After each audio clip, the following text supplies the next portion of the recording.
All right, I just saw Mike Ferry come on. Hello, Mr. Neil Schwartz. Hey, welcome back. Welcome back, sir. Fantastic.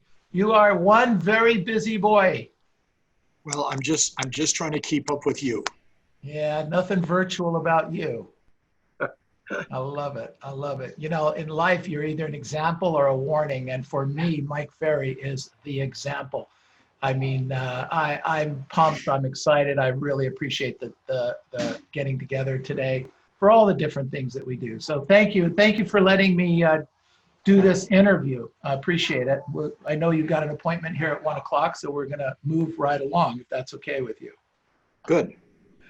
So I don't know if everybody knows this, but Mike, you grew up real kind of local in the Orange County area in Garden Grove, correct?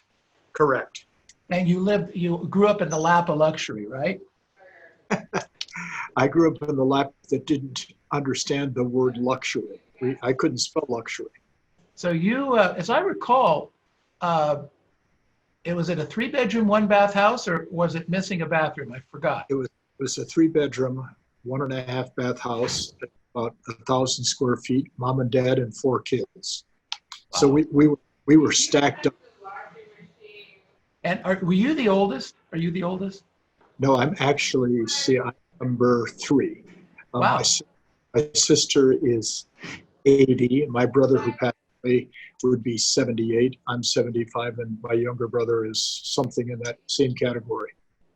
Got it. Okay. So Garden Grove, California. And of course, you had the opportunity for lots of education. So you took all advantage of the education and then brought it forth into the things that you do for us today. We all went to 12 years of Catholic school. We went to a Catholic grade school in Westminster called Blessed Sacrament, and then we went to Modern Day High School in Santa Ana. But Neil, the advantage we had is we didn't know we were poor because we didn't have anything to compare it to. You know, we had one bike for the 3 boys. We had to share the bike. We didn't think too much about it. We were happy to have a bike. You know, we had a baseball glove because we played Little League. We never knew what poor was until I got outside of that environment. So, you know, it was always a challenge though, because Neil, I never shared this with you. At Catholic school, on Fridays, they had free dress day. You could wear anything you wanted to school except for jeans and a t-shirt because we wore uniforms every day. So I had to wear my uniform on free dress day. Didn't have any other clothes to wear. So free dress day, we're in the same clothes I wore Monday, Tuesday, Wednesday, Thursday. So, but again, we didn't know the difference, so it was perfect. Right. So as a kid, did that not having well, you didn't, I mean, you weren't around other kids that had stuff either, did you? Well, most of our friends were all the same. Your car in the way. Come here. You're putting your car in the way. Sorry. I'm sorry, Mike. I apologize. That's okay. See, all of our friends were in the same environment we were in, so we didn't know. In high school, though, I got to see the difference because I was driving to high school in old 1951 Plymouth, okay? An old 4-door Plymouth that was all beat up, and a lot of the kids had very nice cars. So it was high school when I started to recognize the difference between having and not having. But it was not until high school that I saw the difference. So you have 3 mentors, 3 men in your life that you talk about to me and to others all the time. And very, very strong individuals. How did they affect your life individually? I mean, was it a collective effort? You know, with Earl Nightingale, I didn't meet Earl Nightingale, but I did meet Gunther Kloss and I did meet Mike Vance. But did you get something different from each one? And how important are mentors in our lives? Well, I think mentors are 100% the most important thing in terms of an outside influence, okay? I met Earl Nightingale when I was probably 22 or 23 is when I first got involved with Earl Nightingale. And then he introduced me to Mike Vance. Earl had hired Mike Vance to come and speak at a big convention for Nightingale Kona Corporation. and Mike Vance was the keynote speaker. And I sat in the front row, and I was so awestruck by listening to him. And I made eye contact. There were 1,200 people in the room. And as soon as he finished his talk, before he walked off the stage, he pointed at me and said, "Go to the corner and meet me in 10 minutes, right in front of the whole room." So I did. That's how I got to know Mike Vance. And then after about a year, he said to me, "Take this ticket and go to this event at UCI on Saturday." I said, "What is it?" He said, "One of my best friends, Dr. Gunther Kloss, you're going to meet him." So I sat in the front row, and Gunther and I became close friends, but I learned something different from each one. Very, very, very distinct. Gunther Kloss, I learned what he called the 180-degree theory. Find out what the group is doing and never do it. Go in totally opposite direction, and you're always going to be by yourself. You'll be criticized more than ever, but it's the only way to succeed in life. That was from Gunther. From Mike Vance, think outside the box, okay? Creativity is rearranging old things in a new way or finding a new way. So keep looking for a new way. And then, of course, from Earl Nightingale, you become what you think about. And, of course, that is a mantra for people like you and I. So the three of them became close friends not too long before Earl passed away in 1988. So for us, and I think the screen just froze. I see it. I see it here, and I see you. Can you hear me? Yes, I could. Yeah. Okay. So I wanted to ask you, did you know to go out and intentionally look for these people at that time, or it was a happenstance for you? Well, I don't think I've ever shared with you how I met Earl Nightingale. I was working for a little escrow company in Newport Beach, okay, called PSI Escrow. And it was a small independent. A guy named Bill Mitchell had hired me to be a salesperson. And I'm sitting in the office one day, and everybody went to lunch, and I was left by myself in the office. And I had a big window in my office. It was down on Campus Drive by the airport. And if you can picture, Neil, I'm sitting in the office eating a sandwich, and a dark green Cadillac limousine pulls up in front of our office building.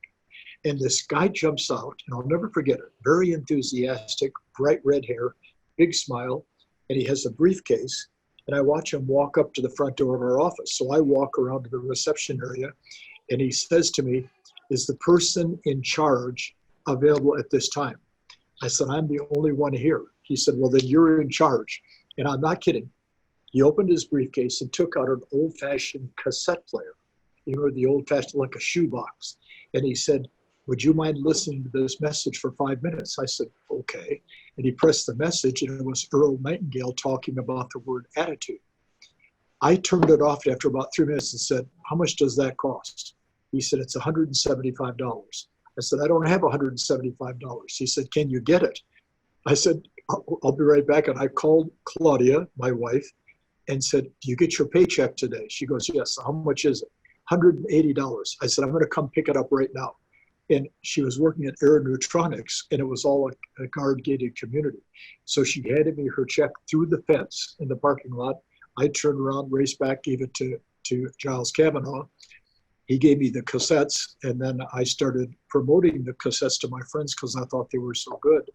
And about 3 months later, I'm in the office, and Giles walks in. And I'll never forget this day, because there's moments in your life that change your life dramatically. He was always like you, always dressed real sharp and a big smile on his face. And he walks in, and he said, "Here," and he hands me an envelope. I said, "Okay, what's in it?" He said, "Open it up." And I opened it up, and there was $3,200 in brand new $100 bills.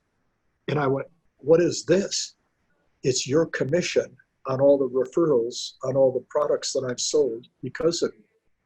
And he turned around and started to walk away. And I said, "Wait a minute. How do I get more of that?" He said, "Follow me." I actually followed the office and left the company that moment. And then I became a salesperson for Earl Nightingale. That's how it's. That's how the whole thing started. So you just knew Yeah. when you, And then, go ahead.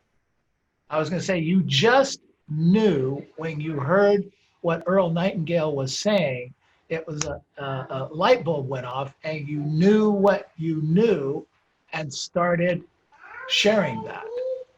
I did. I bought it for myself to listen to, and because there were 12 cassettes. And I mean, I actually wore them out. The company replaced them because I wore them out. I listened to them so much. And I started calling all my friends saying, you got to listen to this. And Giles, all of them. And then I became a salesperson for the company. And because I was selling 30 to 40 sets of a month, I get a phone call. One, picture this. I'm sitting in Giles' office, okay? Be like me sitting with you. And the phone rings and Giles talking, and he said, Mike, this guy wants to talk to you. So I, hello? And this man said, hi, Mike, this is Earl Nightingale. I want to meet you personally. Giles Kavanaugh was a jokester. I thought it was a joke. So I said, yeah, sure, Earl. And I hung up the phone. So I didn't even know that I hung up on Earl Nightingale. Phone rings. Giles picks it up. Just a minute, hands me the phone. And he goes, it's Earl Nightingale. I said, yeah, sure, Earl, big deal. And I hung up again. He called back a third time. I answered. He goes, don't hang up the phone. This is Earl Nightingale. I went, holy shit. I just hung up on Earl Nightingale 3 times. He said, I want you to fly to Chicago on Friday, and I want you to spend the weekend with me. I want to know you.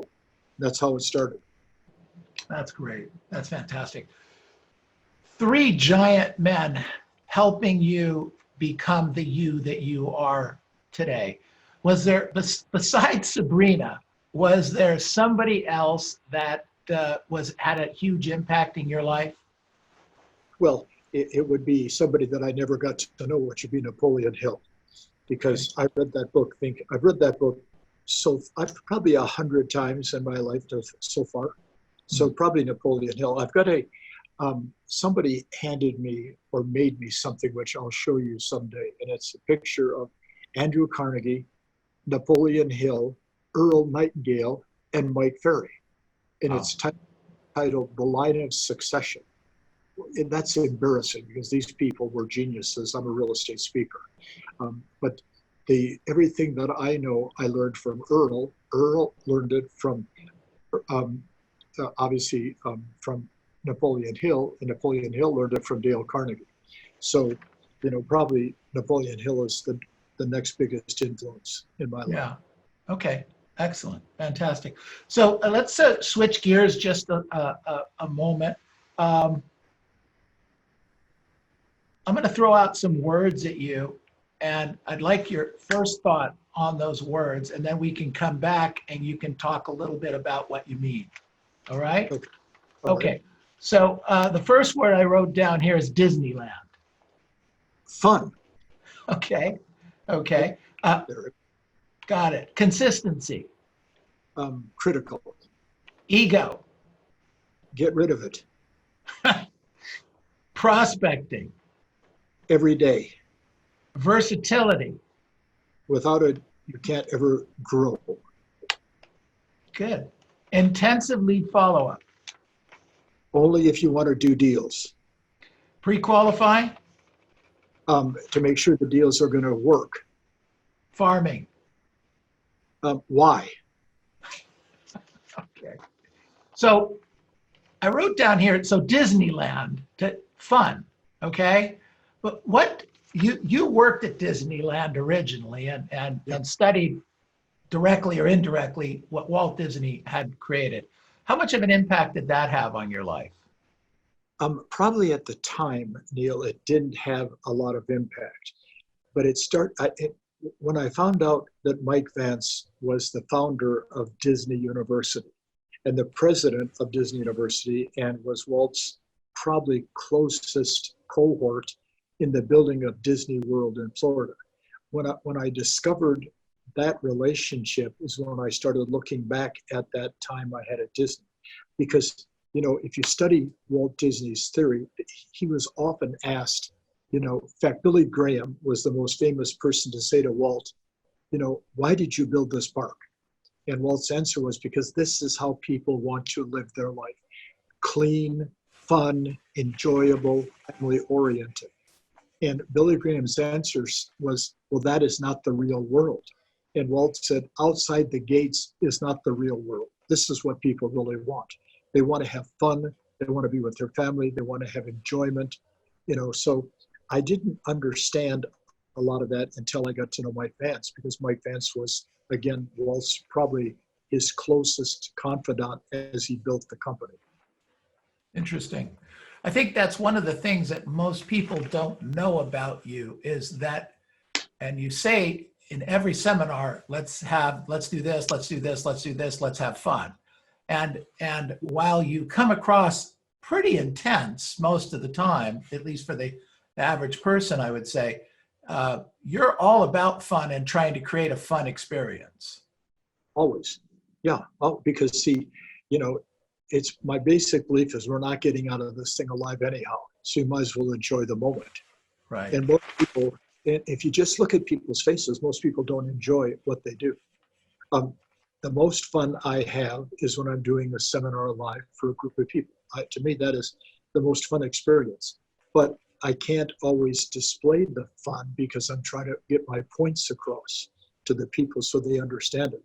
But because you've watched me 1,000 times, as hard as I can be on an audience, I always turn around within a moment or two and make them laugh. Correct. Laughter opens the mind and opens the brain and makes it receptive. So people don't understand the healing power of laughter. So, my father passed away probably now 15, 18 years ago. And the last thing he was reading just before he died was a book of jokes. He was laying in his hospital bed, and the book was titled, Laughter is the Best Medicine. And that was at 3 o'clock in the morning, because I was standing next to him while he was laughing just before he passed away. So Wow. he passed away peaceful because he was laughing so hard. That's a great story, great metaphor. So one of the words I said was ego. So explain that. What did you mean by get rid of it? But it's interesting because when the word ego, I think, takes place in a person's life, the world has to revolve around them, what they're thinking, what they're doing, what they're saying. And when you remove the ego, you can start to see what the real world really is. That's why I always say, if you take EGO, okay, and you cross off the E, what's left? Go. But you can't go anyplace if you're focused on yourself. You can't go anywhere if you're focused on only yourself. So the sooner you can delete ego. Now, at the same time, you and I recognize that ego also drives a person to high levels of success. But that's a controlled ego, where they know they're good at what they do. Okay, I saw Melinda Elmer when I first started this call with you just now. She knows she's really good at what she does, but her ego isn't the reason she does it. Okay, she has a wonderful spouse, a wonderful child, a wonderful business, a wonderful life. She's doing it to provide. So that part of the ego is good. Got it. Cool. Okay. So versatility. Versatility. I wish we could take an insert on a computer chip and put that in people's heads, because it's the ability to adapt quickly to different types of people, situations that you're involved in life. And most people don't adapt very quickly. It takes them too long. The response pattern is too slow. Versatility is speeding up your response pattern, whether it be on a listing presentation or just trying something different. If you say to somebody, have you ever thought about doing this? No. Well, that's an immediate example of a lack of versatility, where if you say, you ever thought about trying this? Gee, I never thought about it. Gosh, what's it like? Talk to me about it. That's the example. And if you're dealing with buyers and sellers and you lack versatility, you're probably losing 60 to 70% of the total business that you could do. It's that important in a real estate person's life. Perfect. Good. Pre-qualify. We talked about that. We asked you about that. Well, I mean, either a person has the ability to sign a contract or they don't. And how do you find out? But if you look at the base fundamentals, you and I go to our family doctor, they're going to take your blood pressure, your temperature, and your pulse. They're going to do it every time. That's part of the pre-qualifying process. The doctor would prefer to know we're alive. They start making suggestions on how to live. So to me, the pre-qualifying is simply the method I use to know the motivation of the prospect I'm talking to. And the higher the motivation, the better chance I have of getting the contract signed. But if I don't ask the questions, I can't find out. So I think that, and you'll get a kick out of this, I'm always debating with myself, is it more important to prospect, do lead follow-up, pre-qualify, or make a presentation? And I'm always changing my mind as to which of those is the most important. And, in today's society, the pre-qualifying is the most important. Interesting. Okay. So even more important than the presentation. Well, you can be the best presenter in the world, but if you don't have a receptive audience, you can't do anything. Good thought. See, or you can be the worst presenter and have a highly motivated seller that can choose you. Okay. So the pre-qualifying then becomes the vital part of the process. So it's interesting. You've evolved on that because we were taught together, over the last 40 years. And so this is something that I'm picking up as a new thing from you, is we've added a fourth element. So instead of prospect, present, and close, you've added pre-qualified to this. Fantastic. Yes. So okay. The old PPC, prospect, present, and close. Right. And I used to say which is the most important step. 80% would pick prospect, 15% would pick close, 5% would pick presentation. And I said, that's the right answer.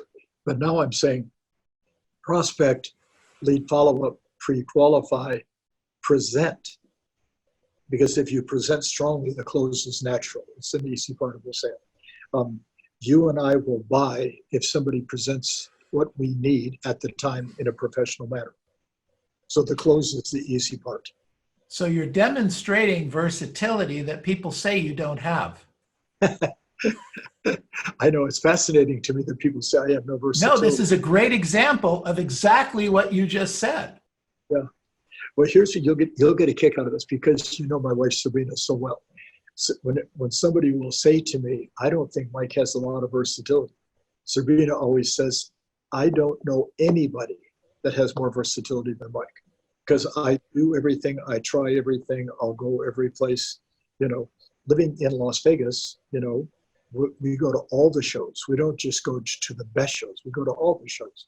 We go to New York like you and Deb do. We go to all the shows. We try to experience everything, which is part of the versatility. No, absolutely. So I want to shift gears slightly, because we as real estate agents are running into a situation like I think you're running into. Back in the very beginning, when you were teaching us the Mike Ferry system, okay, you were totally convinced this was right. You were totally convinced that if you do this and do this and do this and do this, that you're going to get this result. And at the time, we didn't have a lot of examples of agents that produced at really high levels. In fact, doing this system, except for one or two. So my question here, first of all, is where does that conviction come from? Because you really didn't have a model necessarily that said it exactly worked that way. You just felt it did, or you assumed it did, or you had done some work on it. Where does that come from, Mike? It came from two things. One is I was very lucky to be one of the top salespeople for Earl Nightingale's company. Okay. And I got to show you my immaturity at that point in my life. I used to argue with Earl Nightingale about the sales process. And he was looking backwards, he was so kind to let me argue with him, because he would sit there and nod his head, and then he would just slam me right in the head. Because he would say, a desire to do something outweighs every other aspect of a transaction or sale. And I would say, no, no, no, it's the skill to put the deal together is more important. And he would nod his head and listen, and then hit me in the head and convince me he was right. So part of it was my training under Earl, because I learned the step-by-step approach. There's a guy named Fred Herman. And Fred Herman is the guy that originally wrote the KISS concept in selling, Keep It Simple Salesperson. He was there, and I got to meet Fred through Earl Nightingale, and he was fanatical on that. So then when I went into real estate, I just simply applied what I had learned through the Earl Nightingale's company. And what's funny is Pat McVeigh, who you met over the years, Pat would look at me and say, Mike, just pass out the flyers in your farm and you'll be fine. And I would say, Pat, I am never going to pass out flyers in my farm. I'm going to call the expireds, for sale by owners. I'm going to contact the people who are on my listings and sales. I'm going to create business. And that's so my belief in what I taught to start when I started my seminars was simply the experiences I had. The problem was I couldn't find many people that had ever had that same experience. On the very first Superstar retreat, which you attended at the old Newporter Inn on Jamboree Boulevard in Newport Beach, the first retreat, I had to scour North America to find 5 people doing 50 deals a year. That's really what we were facing at that time, was the lack of belief. I had the belief because I had done it. So you took that belief and you built a business on that belief. Yes. And as time goes on, we hear it. And there's a lot of us following those systems and those things. So we have real estate agents that buy into it, but there's so much noise today, so much stuff bombarding all of us as real estate agents, as real estate brokers. There's everybody's a coach, et cetera, et cetera. And yet with very little change, I just heard one today, but that's the first one I've heard in a long time, besides plethora years ago. You still are focused on this, and it still works at a high level. Where does that conviction come from, and how do you maintain that intensity with it? Well, that's why I spend time with people like you, because you and I are brothers from a different mother, as the old joke goes, because we both have that same belief in what we do. But see, as the amount of people started to build and grow that were using what I taught, all of a sudden, my belief became, I'm going to use a word that probably isn't the right word, became universal to real estate. Oh, you're one of those Mike Ferry people. Oh, you're one of those people that you're a Ferryite. You follow that crazy guy, Mike Ferry. And they'd say, yeah, because I do 100 deals a year. I used to do 10. So as the community grew, it kept strengthening that I was doing the right thing. Because I had many times, Neil, I would go to the Northeast and do a seminar, and there'd be 100 people, and they would almost have me convinced that I was wrong, because they were, especially in New York City, because those people have a pretty strong belief in everything. So there was times when I would start to question myself, but by the time I got to the plane at 5 o'clock to go to the next city, man, I got rid of that crap. But see, it's the population of people using the ideas that strengthened my belief that I was doing the right thing. And now that number, it's in the tens and tens and tens of thousands of people. I get emails every day from people, I haven't seen you in 30 years, but I'm still using the Mike Ferry system every day. I get those every day. Yeah, I hear that a lot from people that don't go to any of your events, but they're out in the world. So Mike, let's bring it to today. What's one of your superpowers? What's your superpower? My superpower. Okay. Probably my greatest strength is that it doesn't matter what anybody says, I'm not going to change my mind. Okay. And I've had people debate me in depth, okay, about how to sell. And you've been around some of the people. Yeah. Have you ever really seen me change my mind? No. Because if you don't have that absolute total belief in yourself and what you're saying and what you're doing, If you don't believe in yourself, the vote is unanimous. So probably my strength would be the fact that I am adamantly right when it comes to listing and selling real estate. And I'm not going to, it's not going to change. You know? No, that's definitely a superpower because all of us can be swayed by different things at different times. Absolutely. And that's not something that you do at all. And so what I wanted to ask was, and I like asking on this call to a lot of the top agents, is what's the, look, you handle objections all the time. You have people that don't want to use your coaching. You have people that don't want to use your systems. You have people that, just object to whatever's going on. So how do you handle it? Where do you go with that? Well, and what you're saying is reality, whether it be a coach that works for us saying, I don't, believe in I don't believe in that portion, or a customer or an audience. My belief is that when they give me these problems, objections, concerns, my attitude is, I'm sorry, but I can't accept that, because I can't accept that. So you can accept that if you want, but I can't accept that. But tell me more about why you feel the way you do. So I could accept it if I believed it, because I've always said, I can't accept what you're saying. I can't accept what you're saying at this point. So you're going to have to give me a better explanation, okay, before I'm going to accept what you have to say. So what you're saying to me, what I think I hear you saying, is that you're not telling them, no, you're nuts. You're just saying, well, explain it to me differently, because what you're saying just doesn't make sense to me. Yeah, it doesn't make sense. Interesting. Yeah. And it's interesting, Neil, is if one of your great agents, when a seller says, well, I really think I should be listing with Coldwell Banker because they have a bigger national name. And the agent would say, well, I can appreciate it, but I can't accept that. Because in this marketplace, do you see a lot of Coldwell Banker signs?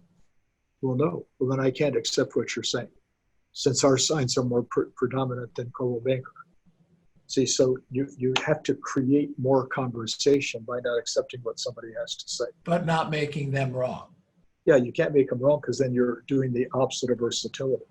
Smart selling. You are a good salesman. Yeah, because as soon as you make them wrong, your chances of making a sale are minimized. So any regrets any along the way? You've been doing this a long time. Maybe would you like to have been talking to insurance salesmen instead? I mean, any thoughts like that? Any things that wake you up at 3 o'clock in the morning and say, oh? Well, I've had seminars where I screwed up. I've had seminars where I wish, because of the type of audience I was with, I wish I would have taken a different approach. But I really don't have very many regrets, because regrets are looking backwards, and I don't look backwards. Okay, I always use the example: the rear view mirror in a car is about this big, but the windshield is this big. It's designed for us to look forward, not to look. So I'm not a big one on looking backwards. It's a great metaphor. So we talked about my having this, asking you questions and things, but I'm kind of curious, is there something that you want to say or communicate that I didn't ask you, that I didn't talk about, that you think is important for everyone to know about you? Is there something we don't know about you that you think is important for us to know? I don't think so, because I'm pretty open. I think most people that spend any time with me, I mean, you and I have spent a lot of time together because we enjoyed the time, but anybody that would spend any time with me at a seminar or around the things that I do, I'm pretty much an open book. I'm not going to try to hide anything, because there's nothing to hide. Okay, what you see is what you get, and if you don't like what you see, then don't take some of it. Go someplace else to play. So I don't think there's anything of any consequence. I guess I just reached down and I touched my cell phone, and it says 12:53, which couple of minutes, I have to do a webinar. So I guess the only regret is that we can't spend more time like this together. No, I appreciate that. Absolutely. Mike, this has been great. We appreciate it. We had some questions that put in the chat room. But I know out of respect to your time, I don't want to mess it up for you. So Neil, if you would, have somebody just type the questions, email them to me, and I'll answer them today. okay, all right, we can do that. Everybody unmute yourselves, please. Let's give him a big, giant thank you. Woo-hoo!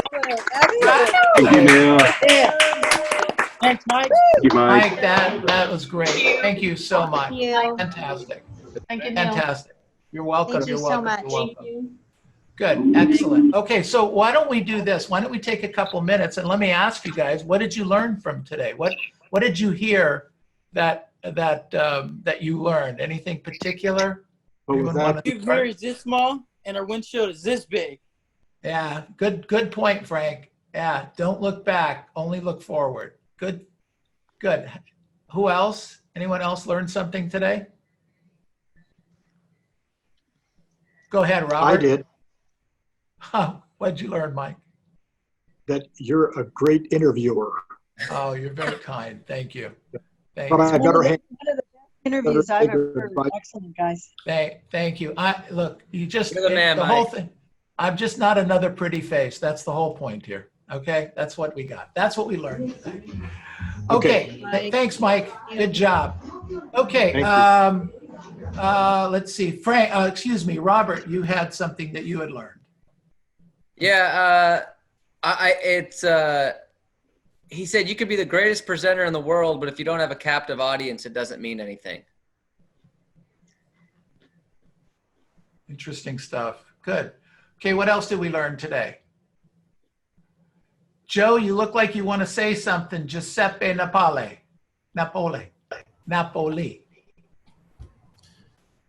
Yeah, I like how you emphasize the importance of the qualifying. Knowing that people can do what they need to do. 45 years. 45 years. Okay? 45 years. And in a minute, he added a piece to the puzzle that makes all the sense in the world. Don't you think that way, Linda? Absolutely. Yeah. Absolutely. What I liked was where he said that laughter opens the mind. You know, and I just think, oh my gosh, that's so important. So important to let absolutely. people relax when you're talking to them. No, perfect. Absolutely. Good thought. All right. What else did we learn today? I love Earl Nightingale. I just worship that guy. And when he said about Earl Nightingale, he said that Earl Nightingale had so much conviction. He'd listen to him and then go, this is how it works. That have that much strength is something special when you're trying to sell a product. You have to have the conviction and belief in yourself. And it's so neat to hear how strong Earl Nightingale was. Yeah, absolutely. And I think that's a little bit of where Mike Ferry gets his strength. And if you think about it, you know, in the very beginning, and that's kind of what I was alluding to, that's what I was looking for, is that in the beginning, he didn't have a lot of competition. He hardly had any competition. He was the coach. There was no one else. And now the whole street, the whole city, the whole town, the whole country is, you know, there's different coaches, the whole world. I mean, they're coaching in Italy, they're coaching in Russia, they're coaching in Brussels, they're coaching in China. They got coaches on the coaches. So it's kind of wild out there, absolutely. So to keep that conviction and that focus, and you know what? Even today, agents that get pretty pure Mike Ferry-ish are crushing it in the marketplace, even brand new that don't have a lot of past client and sphere base. There's something to what he teaches. There is no question about it. What else did we learn today? Go ahead, Melinda. I always love watching Mike because he is such the master presenter. So you asked him what his superpower was. He wasn't necessarily comfortable with that term and that word. So he repeated and approved that he acknowledged that you said superpower, but he changed it to what worked for him. Right. and then redirect it into something that he felt comfortable talking about. Right. Actually talked to him 3 times about superpower in setting up for this. I said, that's kind of how I started this whole thing and opened it up with him. And he just, I actually had to preface it originally with, when you play with Sean and you go take him to the movie, and he goes to the Marvel Comics guy and they have a superpower. What's your superpower? So he's just, very focused in those kinds of things. Absolutely. Good observation. Okay. What else did we learn today? Neil. Go ahead, Armand. I think that we're so, like you mentioned, just to kind of piggyback on you, we're so inundated with the new coaching program, the new way to do it. This is how to do it. This guy's old fashioned. All of us here, I'm sure, are inundated with that. But I tend to go back to the numbers, and I tend to see, okay, how many people did you draw to your last retreat? And then when we go to the retreat, and you've been gracious enough to get the seats, when we sit up front, how many of those people are doing 50, 100 deals? And it's not 20 or 30. It's more like 200 or 300 of them are doing 50, 100 deals. And so the numbers are what keep me in a Mike Ferry state. Yeah, no, absolutely. Absolutely. How about present what they need and they'll buy it? Yeah, there's an idea. So pre-qualify. So let's pre-qualify. Larry, did you have something you wanted to say? I can't see you. Unmute yourself if you do. Okay, other things that anyone else that want what they learned today want to share? I love that Mike shared his, I call it inspiration library. I haven't thought of some of those things in many years, and I'm going to go back and, read some of the books and get some new books and just keep that in every day, It's a great thought. Okay, got it. What else did we learn? Can I share what I learned too? Tiffany, of course. Consistency is critical. Consistency and persistency is critical. Absolutely. I like that point. Yeah, great point. Good. What else did we learn? So go ahead, Josie. I can appreciate that, but I can't accept it. Yeah. And going with what Tiffany and Armin said, what my program offers is structure. And structure is what is successful. If you follow the structure, you will win. Yeah, absolutely. Great thought. All right, what else did we learn today? The amount of business that we're losing for not being versatile. Oh. Oh, for sure, Albert, for sure. All right, what else do we learn? His word association for intense lead follow-up was only if you want to do deals. Interesting, huh? That was great. Only if you want to do deals. All right. Okay, good job. I have 1 o'clock, 1:01. Robert, what's on the agenda? Well, so we're actually going to continue on the Mike Ferry train, and seeing that we were supposed to be at the Superstar Retreat last week, I wrote down my 10 biggest takeaways from the Superstar Retreat last year. And as a good reminder for people to close out the second half of the year. So we're going to go through that, and we'll start that in 5 minutes. All right, good job. Thank you guys, everyone. Good work. Don't forget tomorrow, 8:30 role play in the morning, same channel, same place. And then tomorrow is a ultimate prospecting day, all day prospecting. Lots of opportunities. I think we have 6 opportunities or 10 opportunities, Robert, for open mic. And let me tell you, open mic, for those of you that have not done it, you're missing a giant opportunity to ramp up what you're doing. So let's get going here. We have agents that don't even work in the company, the superstars that don't even work in the company that show up for open mic because they see the value. And others of you don't show up. I think there's a message there. I think it's just think. So Neil, we had Mike this morning and today. What were your biggest takeaways? Well, in preparing for this was the big thing was the reminder that over 44, 45 years that he started with just a belief. He didn't even have proof. He had a belief. He did some of the work himself, but it was his work. And he felt like he could communicate it at a high enough level to help people. Think about this. Think about the movement that he's created nationally on doing deals in real estate at a really high volume. He is the author of that. He is the originator of that stuff. There's a lot of people doing lots of different things, but I got to tell you, when you look at, what do we have, 27, 28 people in our, that we've interviewed, all of them are making $1 million+ a year currently. I don't know. Are there other systems that do that? Robert, can you think of? I don't think so. No. I should have asked him that question. I have to ask him, who else has that many people currently making $1 million+ a year selling houses? Joe, any thoughts on that? Giuseppe?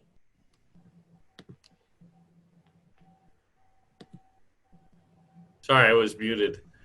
So, not really. I mean, I haven't heard of anybody doing that kind of number. A large group of people doing those kind of numbers over time. No. Linda Holmes, do you think of anyone? Not that I know of. No, you know what? I have to call and tell him this. This is huge. This is huge. By the way, I'm going to tell you a secret. I've told him, but I don't tell a lot of people. And this just happens to be how life works out. And if you do this, it'll be very, very interesting life for you. I asked Mike once, why does he, this goes back where we originally invited him to our events. You know, we would have a Christmas party. I would invite him. Sometimes he'd come, sometimes he wouldn't. I'd invite him to lunch at the events. I would invite him, and sometimes he'd come and sometimes he wouldn't. And this is the point I want to make. You have to keep asking, because years later, when Mike and I are sitting in a hotel, having a wonderful dinner with his wife and my wife, I asked him, I says, how did we connect up? How do we do this? I says, you must have invitations all the time from people to go to lunch and go to dinner and to do things and go to their Christmas parties. He said, nobody asked me except you, Neil. Interesting, huh? Nobody asked except me. Mike, you want to go to lunch? No, can't go. Great, no problem. Mike, you want to go to dinner? Yeah, go on, let's go. You got time for this? You got time for this? That's where this came from, ladies and gentlemen. That's where this came from. I want to say the same thing to you. It's called prospecting, all right? I wanted to spend time with a smart person. I wanted to spend time with somebody that could help me grow. Look what I ended up with. I ended up with the equivalent of, it could be Anthony Robbins, Earl Nightingale, Mike Vance, and I got him on speed dial. Pretty cool. No? Yes? So can you. Absolutely. You have to ask. You get it? I didn't do anything special. It wasn't because I paid him to do this. I happened to be a customer, but I asked him, as all of you could ask, do you want to do this? Do you want to do this? That's the biggest lesson I can give you today. Okay? Ask people. Sometimes they'll say no. Sometimes they may say yes. You guys with me on this? Okay? Okay, and then the other thing I learned was that prospecting gets added So it's not just prospect, present, and close. It's now prospect, present, close, and pre-qualify, however that fits in there. All right, everybody? Good stuff. Robert, you take it away, buddy. I appreciate you and all the things you guys are doing here. Really, really awesome.